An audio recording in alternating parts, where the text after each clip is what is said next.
จังว่าไปหาผู้สาวบ่นั่นจ้ะเป็นอะไรไปหาหรือว่าผู้สาวนะไปเทื่อนึงเลยไปแล้วไปแต่นึงบ่แต่มาแต่เปิดได้ไปกะบ่พรดอกชวนไปเนาะมีทีมงานชวนไปทีมงานชวนไปแล้วเป็นอะไรเพิ่นว่าจังได๋พ่อใหญ่มีแต่ตัวว่ามีแต่ตัวว่าเงินได้โลดมันบ่ได้นี่แหละเฮาว่าเนาะได้บ่ได้ใช้ได้จ่ายเลยเดือน11ก็ยังบ่ได้เบิดเฮาว่าโดยตัวต้องเว้าอ้อจะบ่ปีเลยเพิ่นหันมึงกอดผู้สาวพรมื้อน่ะเนาะ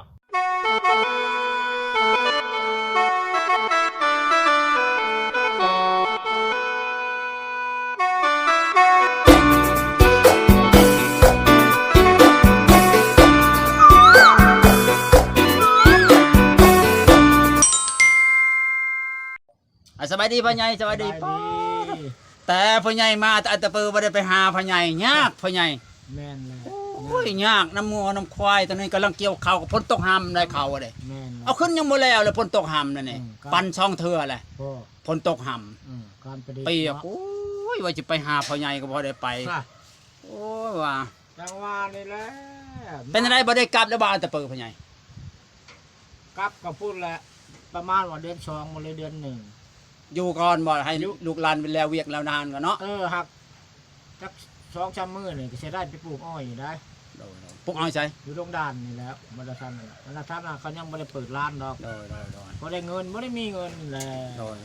ใช่ไปแล้วก็เบิดเงินเนาะจังว่าไปหาผู้สาวบ่นั่นจ้ะเป็นอะไรไปหาหรือว่าผู้สาวนะไปเทื่อนึงเลยไปแล้วไปแต่นึงบ่แต่มาแต่เปิดได้ไปกะบ่พรดอกชวนไปเนาะมีทีมงานชวนไปทีมงานชวนไปแล้วเป็นอะไรเพิ่นว่าจังได๋พ่อใหญ่มีแต่ตัวว่ามีแต่ตัวว่าเงินได้โลดมันบ่ได้นี่แหละเฮาว่าเนาะได้บ่ได้ใช้ได้จ่ายเลยเดือน11ก็ยังบ่ได้เบิดเฮาว่าตัวต้องเว้าอ้อจะบ่ปีเลยเพิ่นหันมึงกอดผู้สาวพรมื้อน่ะเนาะเพิ่นเห็นในโทรศัพท์บ่เพิ่นไปช่องมื้อนี้สิอยู่ชัยพรใช่ในเฮือนหลานเพิ่นนั่นแหละเนาะโดยธรรมดาแล้วไปงานช่วยลูกช่วยหลานช่วยเชี่ยวแล้วตื่นเพิ่นเจ้าเป็นกอดผู้สาวเพิ่นเห็นบ่แม่นกอดแท้ดอกก็เห็นจับเฉยๆธรรมดาบ่โอ้ยคนนั้นหัวจะว่าคอนแหละให้ดองตัวเองนี่แหละกับพี่น้องลูกเคยนี่แหละเนาะเพิ่นเห็นเพิ่นละหึงเว้าเจ้าแล้วก็เว้าโอ้เรามีแหละบ่ต้องเว้าว่าเอานะว่าบ่ได้ชื่อดอกน้ำไผก็ได้เนาะคันน้ำเจ้านี่ก็มันบ่ท้องสิไรตัวเองว่าค่าดองก็ธรรมดาน้อยหนึ่งบัดตัวค่าหัวนี่บ่ได้อีหลีนะเห็นบ่นี่เป็นเอาขอบ่ได้อันเฮ็ดฮีกกับเจ้ามันเสียหลายแหละผู้นี้ก็นอนร้านแล้วก็นอนเลยอยู่อันแคมป์นี่ไปงานนั่นแหละ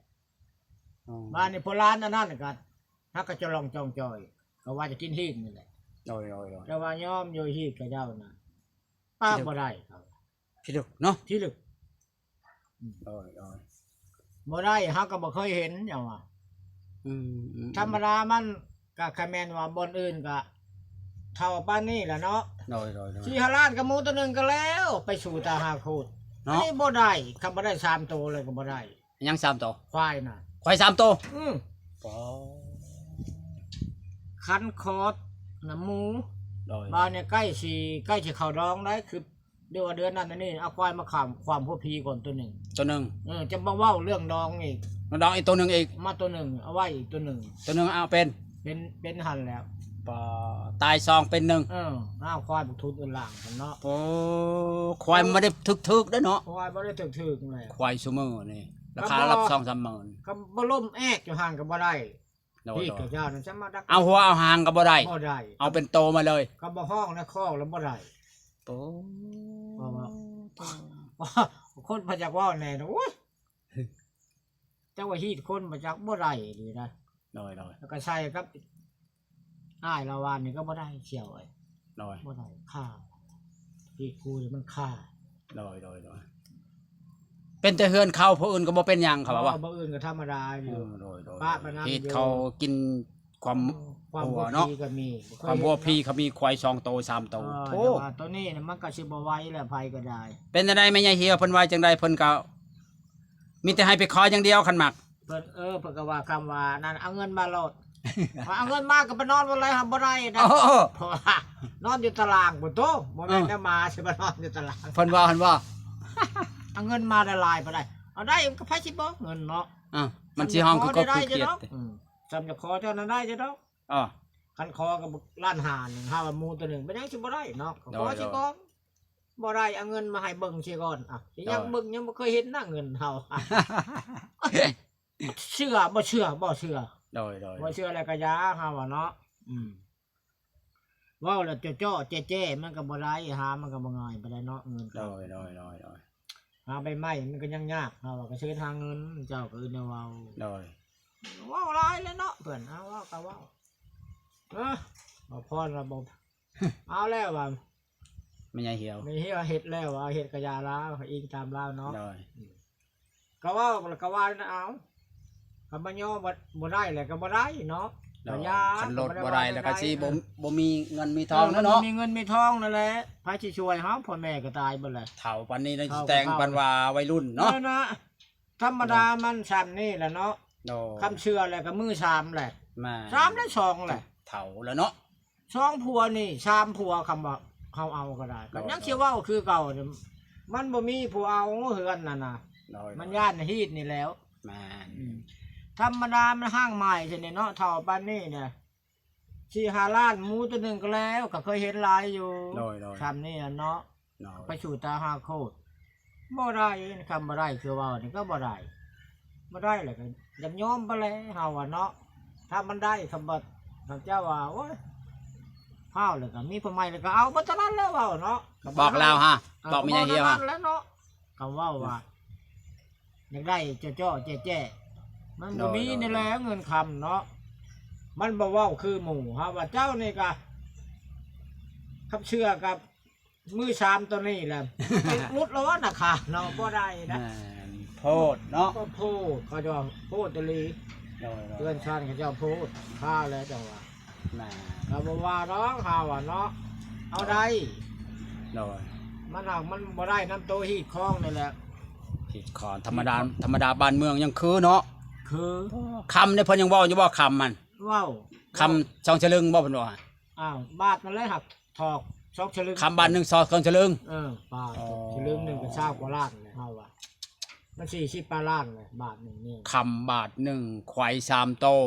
อะไรเอาถ้วย15ใบไก่15โตหมูอีกหมูเป็น2-3โตพุ่นล่ะแต่บิดนี่ก็หมูอันนั้นบัดหมูน้ำติดงัวอยู่เนาะนักในฮีดนี่นักแฮงพังวอนี่ไม่ใหญ่เหี่ยวนี่คือชีแล้วเนาะย่านเลยคันไม่พ่อใหญ่บ่เอาคือว่าแล้วคนอื่นฟังเนาะแล้วมันเกินเนาะเกินไปก็ย่านเลยเนาะคันผู้สาวซ้ำน้อยก็ยังสิสู้ไหวได้เนาะพ่อใหญ่แต่ซ้ำน้อยก็ยังบ่ได้แล้วมันหลายแพงโพดเนาะมันแพงโพดคนน่ะว่าไปได้ซื้อ40 ล้านก็ทอก10 ล้านก็ได้แม่นก็ธรรมดาแล้วแถวนี้ก็ได้ยินเบิดคันบ่ควายน้อยควายใหญ่ก็พอเฮ็ดก็ได้แหละเนาะควายน้อยผัดไผก็แห้งบ่คายนั่นแหละควายน้อยเนาะบ่ว่าธรรมดาแบบควายเฒ่าใช่เนาะควายเฒ่าก็บ่ได้ตึกเนาะตัวละ10,000 20,000บ่มีควายเฒ่ามันบ่มีเนาะบ่มีนะมันนั่นมันแล้วจังว่านั่นแล้วยาแล้วเนาะอันน่ะละเหี่ยวคำว่ามันก็บุญก็สิบ่ฮอดกันแล้วว่าจังซี่เนาะก็บ่ได้ที่นี่ไปดอกเนาะมันหักย่านตัวนี้แล้วไผสิบ่ย่านจะว่าไรกันก็บ่พรบ่ได้รับสิเข้า200,000 บาทพอได้นี่เราอ่ะมันก็ซื้อมาแต่เจี้ยกันยังบ่ปานนี้ดอกวะแพงก็ดอกเนาะแพงก็ดอกค่าดองค่าหัวค่าหางก็โพดบ่เคยเห็นจะว่ามันเป็นแต่เราควาย3โตแล้วเฮ็ดจังได๋พ่อใหญ่ว่าจังได๋บัดนี้บอกว่าสิเลิกบ่สิยาเลยบ่แล้วสิไปเล่นอีกบ่นำเพิ่นน่ะคันมีก็ไปอยู่ไปเล่นคือเก่าบ่ไปคือเก่าแน่ฮักพ่อใหญ่สิฮับบ่ได้มันค่าดองมันเกินมันบ่นี่แหละฮับบ่ได้เฮาบ่ทุกข์ยากบ่มีเนาะเฮาบ่ทุกข์เฮายากเบิ่งซะบ่อยู่บ่นอนก็ฮู้แล้วเนาะพ่อใหญ่นี่เบิ่งบ่นอนพ่อใหญ่นี่ก็นอนไปเลยทั้งหลายก็เบิ่งเฮือนประตูพายแล้วเนาะนอนในกระท่อมทำใจนี่เนาะท้องทำใจคนตกมาก็ปุ๊บแหละโดยมันก็บ่ได้แล้วบ่สังกะสีนี่อามาไปได้สังกะสีนี่พ่อใหญ่สังกะสีนี่เล่นมากมาแต่พุ่นเลยโอ้มาแต่เฮือนทำกับน้องจิมมี่หั่นบ่เช้าก็ได้เครื่องมันอยู่ลมพอว่าสิย่อมาได้ก็ บ่ได้ย่อ คือบอกเก็บไว้แต่งกันอยู่ลง บ่คอยมันจังอัพ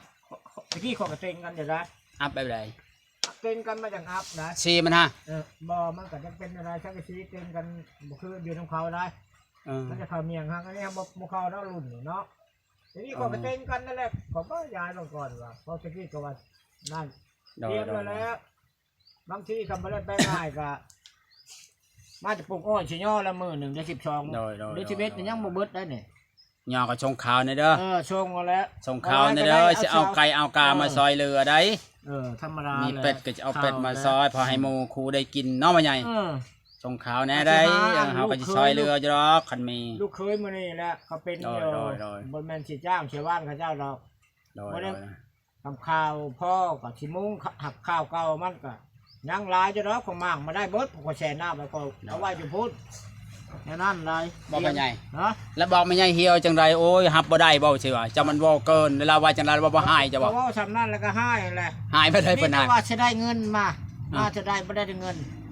เพิ่นหันมาเท่าไรเถื่อได้เงิน1,000อ้าวบ่ไปเสียมาจะใช้เนาะ ไปหาเงินกระเป๋าหมู่บ่ ไปหาเงินกระเป๋าหมู่มาสัมภาษณ์ก็บ่ได้เงินให้อ้าวบ่ไปเสียเงินมันใช้สัมภาษณ์แต่เนาะพวกกระเจ้าได้ให้ได้แต่นำกระเจ้าก็นั่นกระเจ้าแล้ว เขาไปจะมีหยังก็ไปเล่นน้ำซื่อเนาะ ขอกระเจ้าชวนไปจะสิเฮาว่าไปถ่ายกระเจ้าสิกระเจ้าก็ให้อยู่เด้ จักจังเนาะเว้าไปเถอะ มื้อ เด้ จักมื้อน่ะก็บ่แม่นบ่พอให้เช้าหรือเท่าใดแล้วก็ซื้อกระต้มชั้นนี้ที่นี่ให้เนาะ โดย อยากจะกินโลดเขาว่าก็บ่เท่านั้นแหละเขาก็เงินในถุงเนาะพอแฮงบ่มีแล้วขอว่าเขาได้แต่มื้อบุญทำมื้อนั้นก็ได้ ๆทั้งเว้าจังได้แต่เงินเนาะ นี่ได้แต่เงินเขาไม่ได้ถามหาคอยบ่ ถามมาแล้วถามเจ้าถามเบาพูดแล้ว อยากได้หน่อไม้มาแกงแล้วเนาะ เบาคำพงแน่แล้วเราข้าวเกี่ยวเขา ยาก ยากลากกับบตีดอกเนาะ เดี๋ยวว่าจะเอาคันมาก็จะเอาหน่อไม้มาให้เพิ่นแกงเล่นเนาะว่าใหญ่เนาะเบิ่งก่อนให้มันแดดก่อนเอาเข้าขึ้นแล้วกันเด้อโทรหาเจ้าบ่ได้ก็ยากเจ้าสิไปบ่ได้เนาะ จังหวะนี้แหละนี่ฮะ ยาก ร้านเอาไปแปลงหน่วยน้อยน่ะก็ว่าหน่วยนึงก็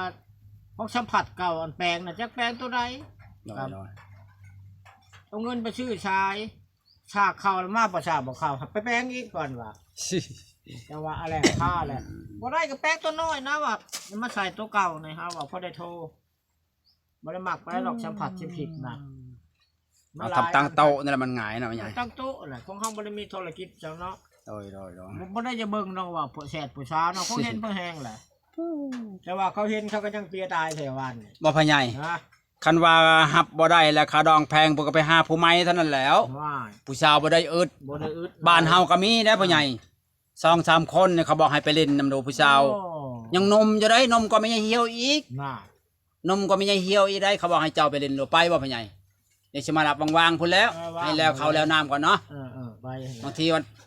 อีกจักมื้อเขาสิแล้วนี่พ่อใหญ่กะบ่อาทิตย์นึงนี่แล้ว ตรงนี้นะ โดย เขาว่าสิแล้วมื้อนี้ อ๋อใครเนาะแล้วประมาณ เขาบ่ได้หลายดอกบ้านนี่ก็สบายดอกบ้านนี่คันได้มา เพราะว่าอาทิตย์หน้าเฮาสิมา อา อาทิตย์จะถึงนี่จะมารับเจ้านะ มื้อนี้นะเขาไปซ้ำ โดย ของเขาหน้าปลายมือหน้าอันพูดเมีย โดย อันนี้น่ะหน้าอันเมียเก่า โดย พอได้เลี้ยงลูก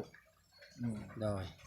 ฟังวอนี่ไม่ใหญ่เหี่ยวนี่คือสิเดินบ่ได้แล้วเนาะพ่อใหญ่มันเกินเนาะ เกินพุ่นแหละ คำวอบ่ได้ลดบ่ได้ลงเลยค่าดองเนาะ สิบ่ไหวน้ำควายเพิ่นเนาะ บ่ไหวเลย แล้วพ่อใหญ่มีควายจักโตนั่นนี่ บ่ได้มีเลยคว้ากับลูกกับหลานยาแล้วเนาะหาเอาใหม่ก็ได้เนาะ มาตอนนี้เนาะ กูมือนี่ขาดองงัว พ่อใหญ่ฮับบ่ได้แม่ใหญ่เหี่ยวพี่น้องเอ้ยเพิ่นว่าค่าดองแพงโพด